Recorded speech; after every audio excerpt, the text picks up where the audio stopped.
Algún comentario, si hai ou algunha pregunta, algunha aclaración. Se non a mí, si se me permite un simple comentario, é moi compostelana o orixen de Miguel Servet. Tremendamente compostelano da Maía, en concreto, e da Rúa da Senra.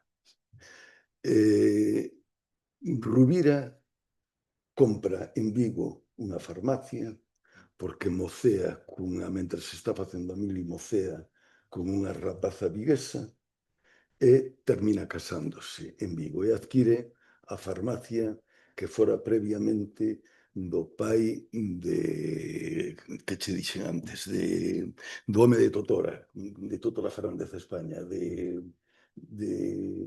Fernández Armesto. Fernández Fermesto. Entón, monta a farmacia ali, xusto en García Barbón, e o pé de García Barbón está o Porto.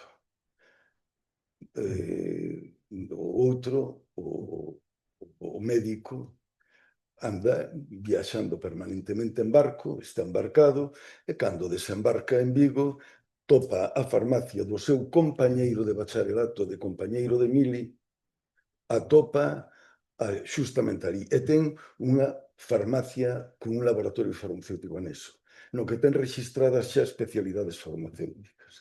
Entón, empezan a negociar. Entón, os dous de Santiago, Rubira o pai tiña botica na Maía, pero vivían tamén aquí en Santiago, e o outro, o médico, como se chama? Ovella. Ovella, resulta que era tamén da Maía, e tiña, cando morre o pai, establecense aquí na Rúa da Senra. Eran veciños cos Martínez Baladrón. Hai o triunvirato ese Martínez Baladrón, Rubira, Ramón Ovella, fraguase xogando na Senra prácticamente ou estudando na Universidade de Santiago, onde había ben poucos alumnos daquel entón. Cando empezan a rexugar na posibilidade de crear un laboratorio, indudablemente, se querían dimensionado apropiadamente, facían falta cartos.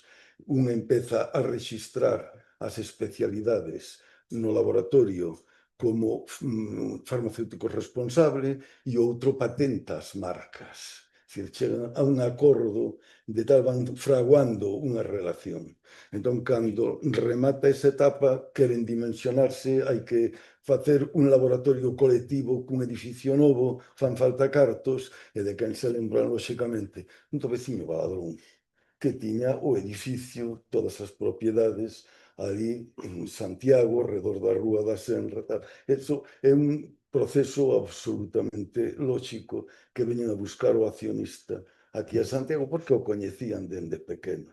Porque el xa estaba en Vigo tamén. Sí, estaba en Vigo e, ademais, ainda por riba, eu, vamos, non teño a seguranza, pero que nos invitan a participar e que nos lle presentan estes dous presentan o proxecto clarísimamente atractivo como foi, porque os laboratorios Miguel Servet foi un laboratorio atractivo, se non chega a ser polas circunstancias políticas, non hubiera aparecido Celtia, indudablemente, hubiera quedado laboratorio de tal.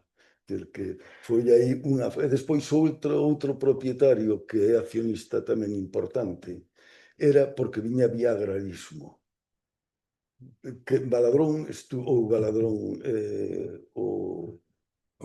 Ovella, estuvera metido no agrarismo, moi metido no agrarismo. E incluso o pai fora agrarista, un agrarista importante ali na Maía. E co agrarismo de Cuntis tiña moita relación. Por iso tamén van a Cuntis a buscar cartos vía agrarismo, porque era poñer en valor os recursos naturales de Galicia, que era o proxecto inicial tamén de o Instituto Bioquímico Miguel Servet. Que as circunstancias políticas racharon aquel colectivo. Eu quería facer que quedara, enrolleme moito na primeira parte e quedoume aí precisamente dúas cousas de Calvet. A primeira, seu titor, digamos, formador inicial, era o catedrático de Química Orgánica da Universidade de Barcelona, Antonio García Banús.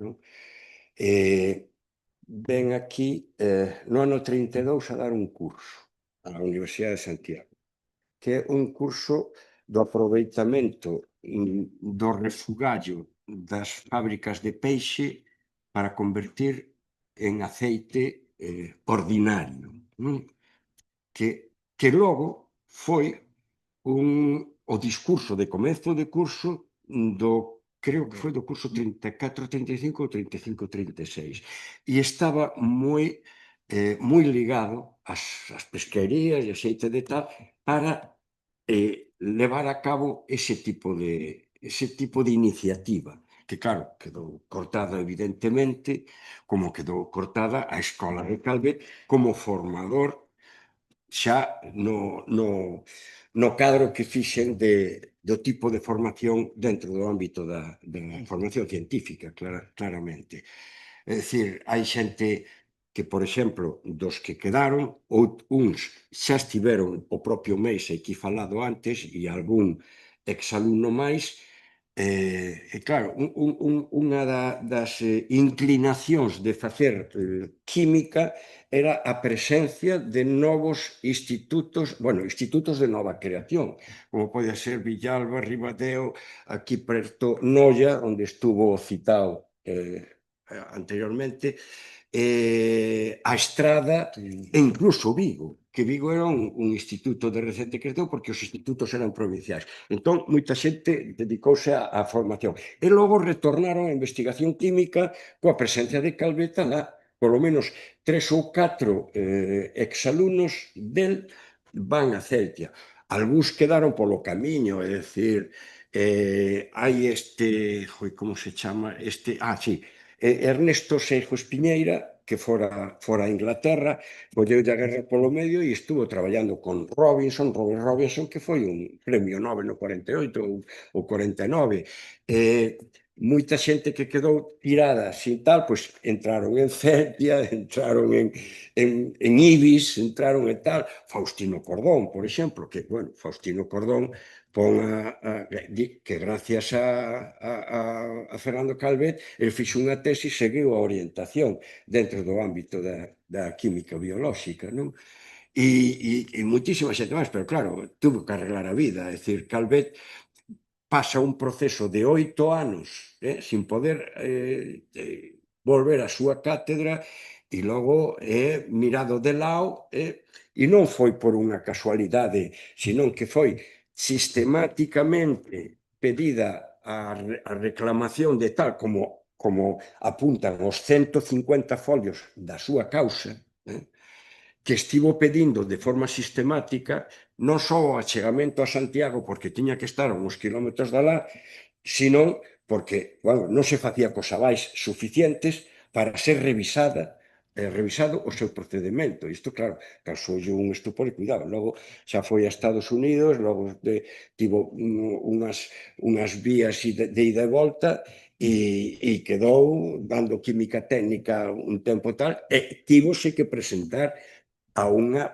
praza, cando saíron as plazas a principios dos 60, de bioquímica para dar clase en Barcelona. É dicir, que o tema de Calvet é moi gordo, como lle puxeron as cousas de dificultad e, é dicir, Calvet, xa digo, foi unha persona con un compromiso claro e moi duramente castigado. Eu creo que a Facultade de Ciencias en particular, incluso a de Farmacia, con Charro, con Puente, incluso con Francisco Giral, o fillo do presidente da República no exilio.